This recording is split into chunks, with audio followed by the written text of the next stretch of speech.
এই যে পেস্টটা ছিল না, আদা রসুন কাঁচা লঙ্কা কয়েকটা বাদাম ভেজে রেখে দিয়েছিলাম, কাজু দেবে তোমরা, আমার কাজু নেই বলে বাদাম ভেজে রেখেছি। এই যে পেস্টটা বানালাম, হ্যাঁ, বানিয়ে এতে দিচ্ছি,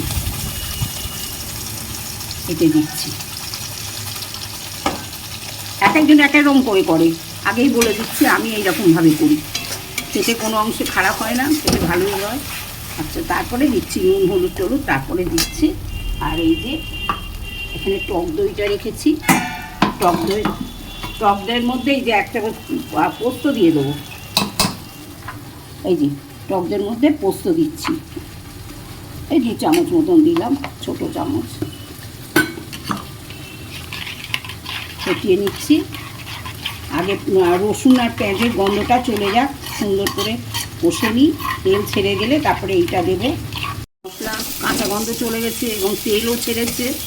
এইবারে আমি একটু একদম লোতে দিলাম, লোতে দিয়ে এই যে 2 চামচ পোস্ত দিয়েছি আর এই টক দই দিয়েছি, দিয়ে এটা আমি এবার আস্তে আস্তে দিয়ে দিচ্ছি, বাড়ানো যাবে না, বাড়ালে কিন্তু ফেটে যাবে দইটা।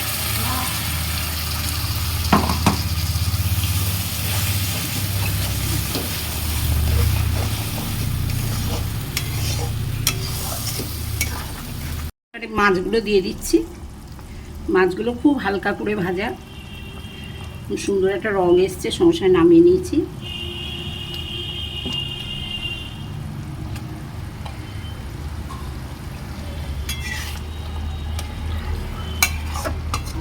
মশলা দিচ্ছি হালকা করে দিলাম, এইবারে উপর দিয়ে কটা কাঁচা লঙ্কা ছড়িয়ে দিচ্ছি।